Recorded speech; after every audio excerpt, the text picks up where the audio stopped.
Bismillahirrahmanirrahim. Assalamualaikum warahmatullahi wabarakatuh. Salam sejahtera untuk kita semua.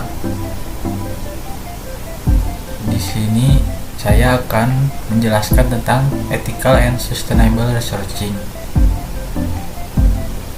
Perkenalkan, nama saya Muhammad Badan Sakrila dengan NPM 16 12 10 44 dan teman saya Ahmad Taufik Raihan, Lutfi Nur Akmal.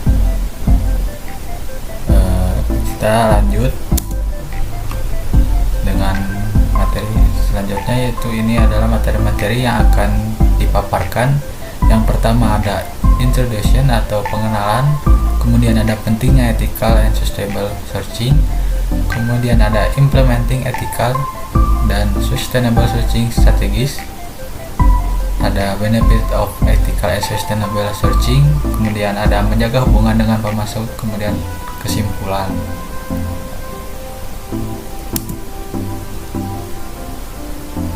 Dalam pendahuluan ini ada definisi ethical and sustainable searching, yaitu praktik-praktik perusahaan untuk memastikan pemasok beroperasi dengan standar tinggi yang sejajar dengan perusahaan.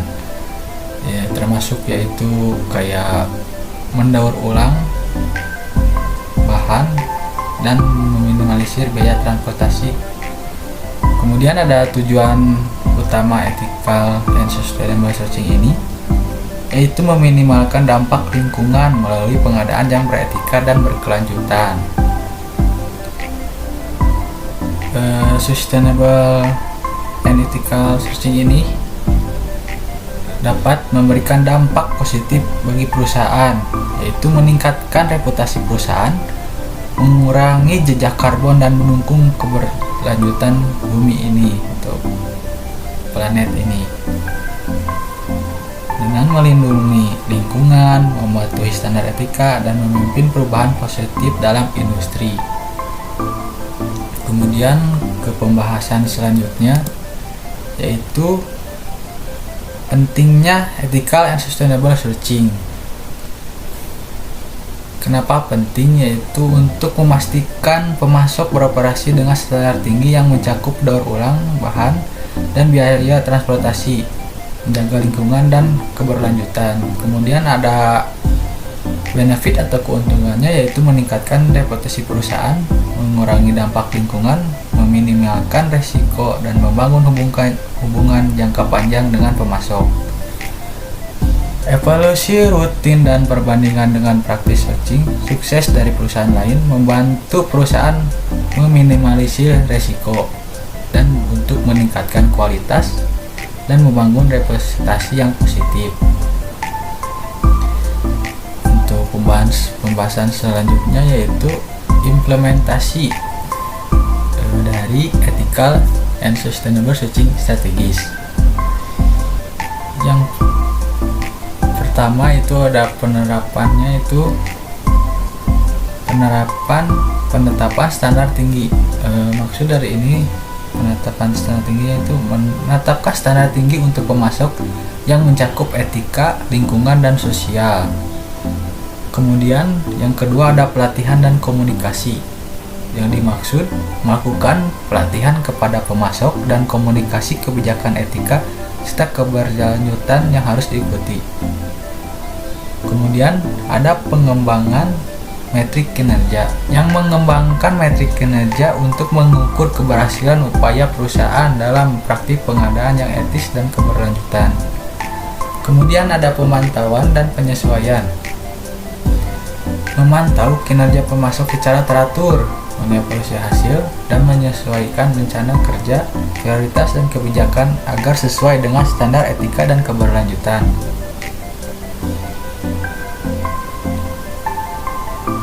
Kemudian yang kelima ada keterlibatan pemasok dini, yaitu pemasok sejak tahap awal mengembangkan produk untuk meningkatkan inovasi, kualitas, dan efisiensi.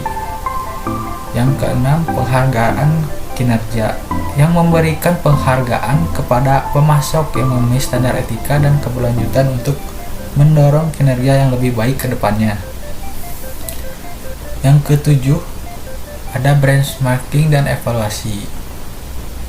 Benchmarking ini membandingkan praktik dengan perusahaan sejenis, melakukan survei evaluasi, dan mengukur pencapaian terhadap tujuan keberlanjutan.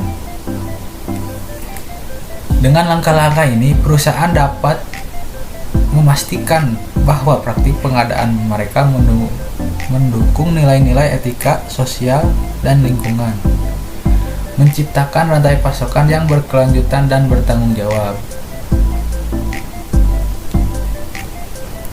Kemudian pembahasan selanjutnya adalah benefit of ethical and sustainable sourcing atau keuntungan. Pengadaan etis dan keberlanjutan ini memberi keuntungan besar bagi perusahaan. Yang pertama, menciptakan citra positif di mata pelanggan dan masyarakat dengan menjamin produk yang berasal dari rantai pasokan adil dan ramah lingkungan. Kemudian meningkatkan loyalitas pelanggan dan daya saing global. Kemudian membantu perusahaan mematuhi regulasi yang ketat, melindungi dari sanksi hukum, serta membangun kepercayaan pelanggan dan investor melalui praktik berlanjutan dan etis. Praktik ini juga memberi dampak positif bagi internal, yaitu perusahaan itu sendiri, yaitu meningkatnya efisiensi operasional melalui rantai pasokan yang stabil, mengurangi biaya, dan meningkatkan produktivitas. Pengelolaan bertanggung jawab terhadap sumber daya dan kemitraan yang adil dengan pemasok, merangsang inovasi, mengembangkan teknologi baru, dan praktik-praktik produksi efisien. Sebagai investasi masa depan, pendekatan ini tidak hanya menguntungkan perusahaan, tetapi juga mendukung lingkungan dan masyarakat global.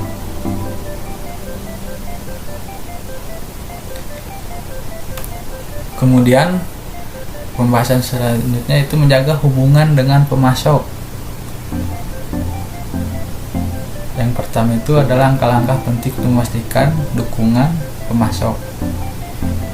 Dengan cara yaitu identifikasi pemasok sesuai dengan nilai etika dan keberlanjutan, evaluasi terus-menerus kinerja pemasok, dan berikan panduan jelas mengenai harapan praktik etika dan keberlanjutan. Kemudian yang kedua, ada komunikasi, kolaborasi, dan dukungan yang efektif. Yang dimaksud dalam ini yaitu bangun saluran komunikasi terbuka dengan pemasok, dorong pertukaran ide, kolaborasi dalam pengembangan produk, berikan dukungan teknis agar pemasok mematuhi standar etika dan keberlanjutan sesuai yang disepakati.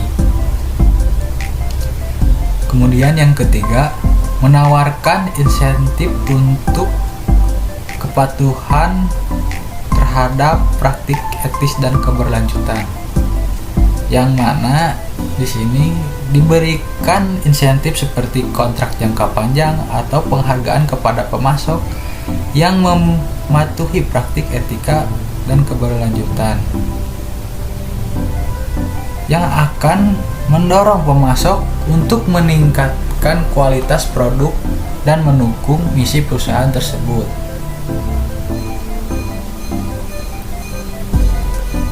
Kemudian ini ada conclusion atau rangkuman dari semua materi tadi atau pembahasan tadi.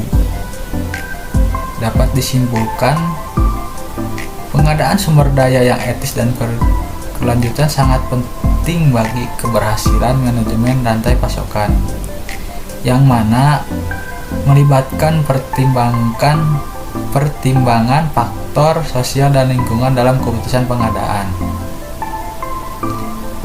Perusahaan bisa mendapatkan keuntungan dari peningkatan reputasi merek dan preferensi pelanggan. Kemudian pemerintah dan konsumen semakin meminta pertanggungjawaban perusahaan terhadap keberlanjutan, dan Penerapan pengadaan sumber daya yang beretika dan keberlanjutan memerlukan pendekatan strategis dan kolaborasi dengan pemasok. Cukup sekian yang bisa saya sampaikan. Mohon maaf atas kekurangan dan salah kata. Semoga video pembahasan ini bermanfaat.